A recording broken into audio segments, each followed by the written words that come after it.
तो गाइज़ आज मैं आपको एक बहुत ही अमेजिंग जर्नी पे लेके जा रही हूँ। जी हाँ, मैं आपको लेके जा रही हूँ चंद्रशिला ट्रैक और दुनिया के सबसे हाईएस्ट शिव मंदिर श्री तुंगनाथ टेम्पल, जो कि 5 केदारों में से एक केदार है, वहाँ के दर्शन कराने जा रही हूँ।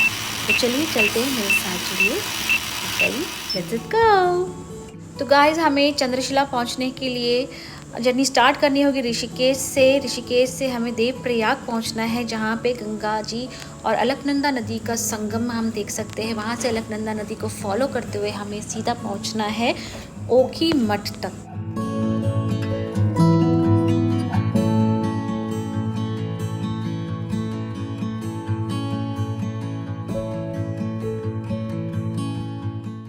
बहुत ही खूबसूरत नज़ारों के बीच से हम जब जा रहे थे ना, आपको बता नहीं सकती कितना प्यारा व्यू था और इतना खूबसूरत, सब कुछ कैमरा भी उस चीज़ को जस्टिस नहीं कर सकता, जो प्यारा व्यू था। और फिर गाइस ओखी मठ पहुंचने के बाद हमें पहुंचना था सारी विलेज, जहां पे हमारा फर्स्ट स्टे होने वाला था, हमारा कैंप साइट लगने वाला था फर्स्ट। और वही रास्ते में मैं आपको दिखा रही हूँ, देखिए ये ओखी मठ से निकले हम, सारी गांव तक पहुँचने का जो रास्ता है उसके बीच से हमें हमारा पीक दिख रहा था, चंद्रशिला ट्रैक नज़र आ रही है। ये चंद्रशिला ट्रैक है, चंद्रशिला की पीक है, जहाँ हमें सबमिट करना है। अगले 2 दिन के बाद हम वहाँ सबमिट करेंगे। तो ये है चंद्रशिला पीक और ये हम सारी गांव पहुँच चुके हैं। सारी गांव से हमें थोड़ा सा ट्रैक करके हमारे कैंप साइट तक पहुंचना था। तो चलिए चलते हैं कैंप साइट।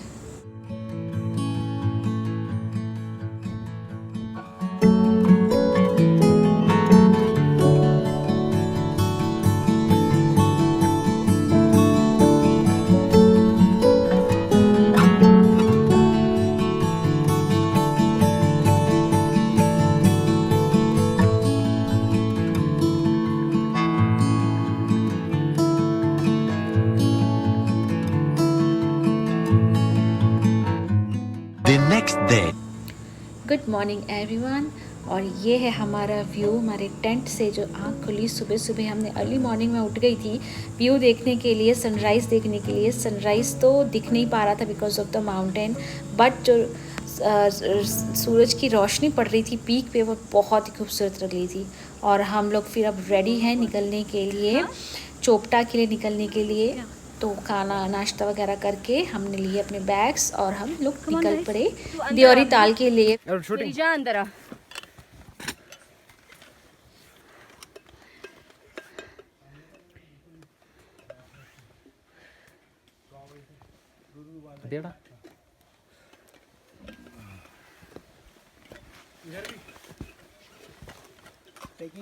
वीडियो है दोस्त,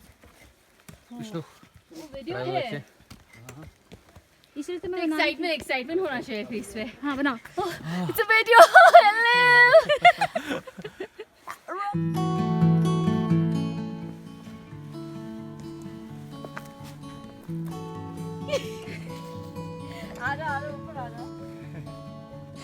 और गाइस फिर रास्ते में हम लोग चोपटा के लिए जब जा रहे थे बहुत मस्ती कर रहे थे, बहुत मज़ा आ रहा था, पूरा ग्रुप था हमारा।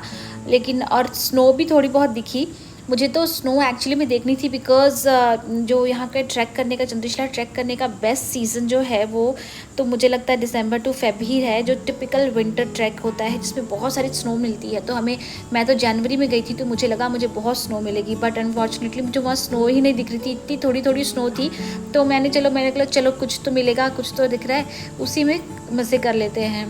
तो ऑल ऑफ अ सडन पापा ने लगता है सुन ली मेरी बात और स्नोफॉल शुरू हो गया और हम लोग तो सब पागल हो गए। हमने फटाफट से अपने रेनवेयर्स निकाले और पहन लिए। और बाय द टाइम हम लोग दियोरी ताल भी पहुंच चुके थे। और दियोरी ताल का व्यू गाइस इतना खूबसूरत, मैं बता भी नहीं सकती।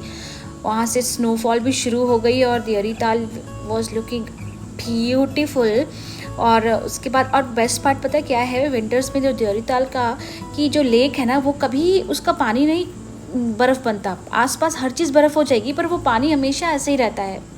और उसके बाद हम अपने कैंप साइट में गए जहाँ हमारा कैंप लगा हुआ था। तो रात में हम लोगों का प्लान था कि हम कैंप में ही सोएंगे, बट वो जो स्नोफॉल हुआ वो रुकने का नाम ही नहीं ले रहा था। तो हमारे जो ट्रैक लीडर उन्होंने हमें सजेस्ट किया कि बेटर है कि हम अंदर ही सो जाएं रूम्स में, वहाँ रूम्स भी अवेलेबल थे क्योंकि it's is not safe to sleep here ना।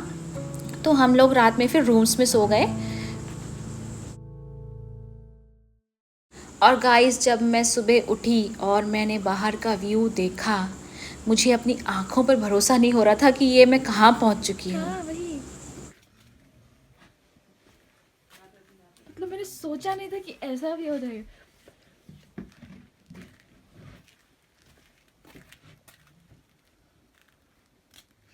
वो टेंट देखना, टेंट गायब हो गया। ए आई तो ऐसा है कि टेंट खाली नहीं हुआ।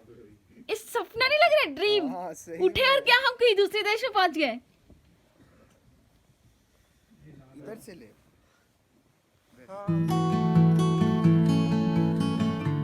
गाइस बाबा जी ने शायद मेरी सुन ली थी, काश मैं कुछ और भी मांग ली थी तो शायद मुझे वो भी मिल जाता था कि जो मैं जैसा व्यू चाहती, जो मैं अपनी ज़िंदगी में हमेशा से देखना चाहती थी, फाइनली वो मुझे दिखा।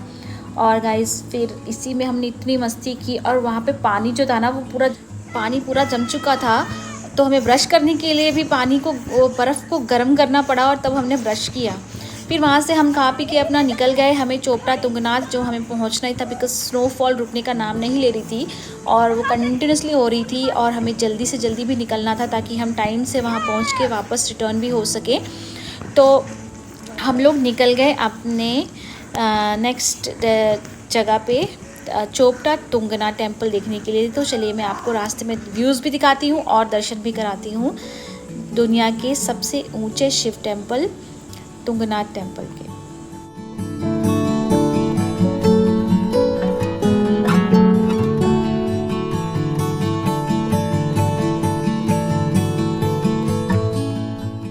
जिधर नज़र दौड़ाओ सिर्फ बर्फ़ ही बर्फ़, ऐसा बर्फ़ की लग रहा था, सफ़ेद रंग की चादर बिछी हुई है, इतना सुंदर व्यू था।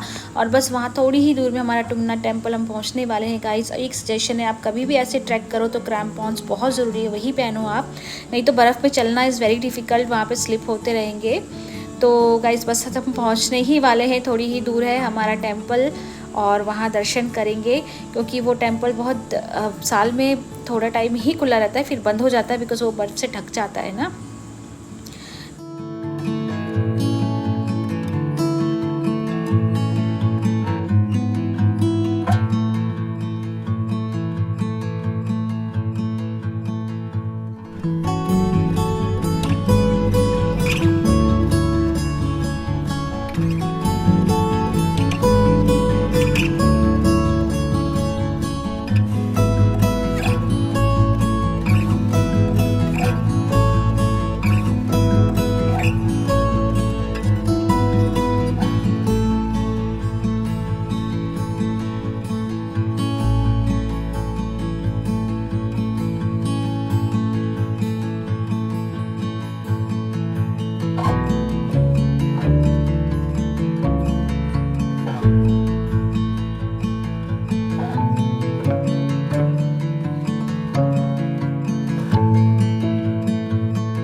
और बर्फ़ करीब 4 फीट की हो चुकी थी स्नोफॉल। और ये गाइस हमारा इंतज़ार सब हुआ ख़त्म और हम पहुंच चुके हैं तुंगनाथ टेम्पल। दर्शन करिए।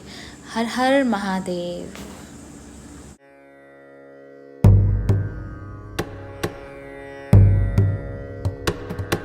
नमामि शमीशान निर्वाण रूपम्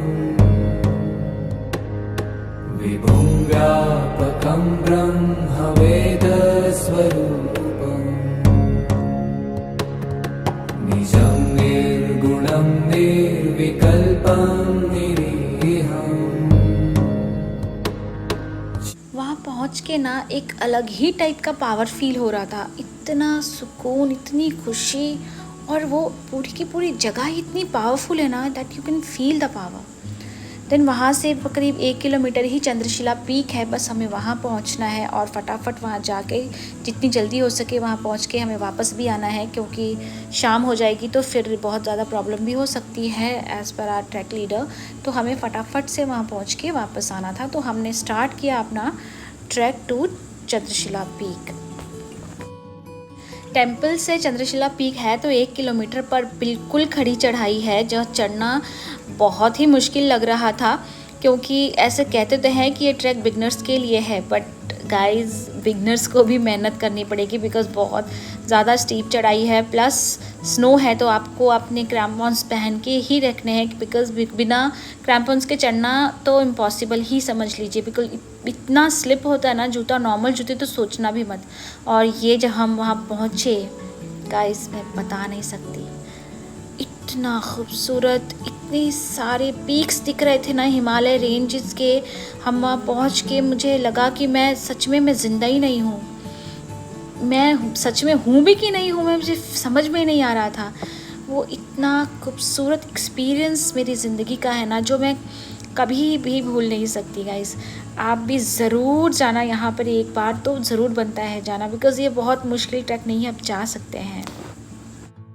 और पता है, मैं कभी भी किसी भी माउंटेन का जब मैं सबमिट करती हूँ ना, किसी भी ट्रैक पे जाके, वो फाइनल सबमिट रहता है ना, जो खुशी रहती है ना वो चीज़ कंप्लीट करने की, वो बयान करना बहुत मुश्किल है। ऐसा फील होता है उस समय जो पीक पे खड़े होके अपने आप को फील करो ना, ऐसा लगता है कि पूरी दुनिया ही जीत ली है, पूरी दुनिया ही मेरे नीचे, कोई स्ट्रेस नहीं, कोई टेंशन नहीं, एक अलग ही सुकून, पावर, अलग ही एक्सपीरियंस है गाइस, बहुत सुंदर। और आप ये व्यू देखिए, ये व्यू देख के किसको दुनिया में किसी चीज़ की टेंशन फील भी हो सकती है। ये पहाड़ इतनी पावर देते हैं ना आपको कि आप अपनी हर स्ट्रेस, हर मुश्किल भूल सकते हैं। बहुत सुकून की जगह, बहुत ही खूबसूरत। और वहाँ पे तो बैठ के तो वापस आने का ही मन नहीं कर रहा था, लग रहा था कि बस अब यहीं बैठी रहूँ, बट क्या करूँ, वापस तो हर चीज़ का एंड तो होता ही है। तो फिर क्योंकि स्नोफॉल भी हो रहा था, हमें फटाफट वहाँ से निकलना था, तो हम लोग निकले वहाँ से, क्या कि हम शाम होने से पहले पहले हम वापस आ जाएं। तो हम निकल पड़े वापस अपने कैंप साइट के लिए। कभी कभी मुझे ना इतना फील होता है अपने आप पे कि मैं इतनी ज़्यादा लकी हूँ कि मैंने अपनी लाइफ में जो कुछ भी सोचा वो हर चीज़ पाई। जो चीज़ मैं सोचती थी मैं ये करूँगी, मैं एक कैबिन क्रू बनना चाहती थी, जो मैं बन गई।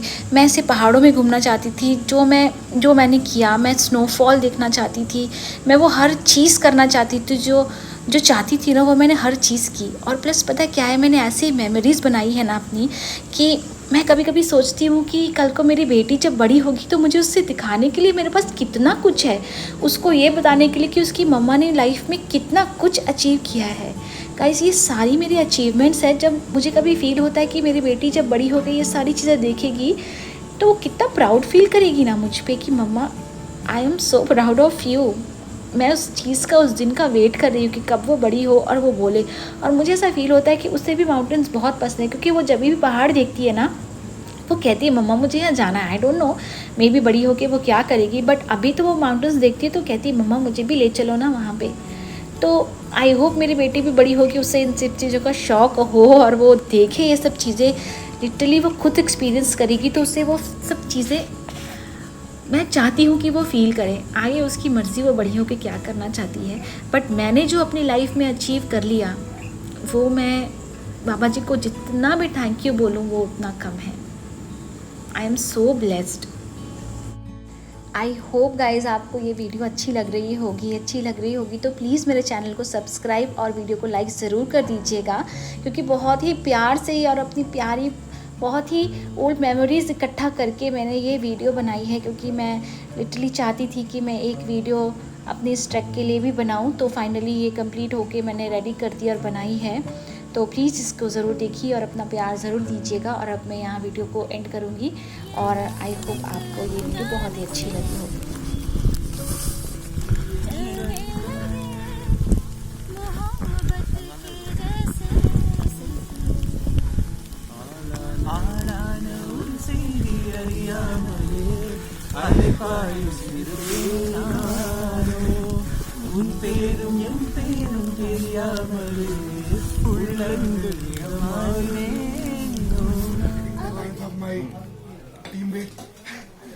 चंदू भाई, भोलेनाथ पास होकर भी कितनी दूर है, भोलेनाथ पास होकर भी कितनी दूर है, वो मिले ना मिले वो सब तो हमका अपना कर्म है। वो मिले ना मिले वो सब तो अपना कर्म है, पर चलते रहिए क्योंकि चलना अपना काम है और चलाना उनका काम है।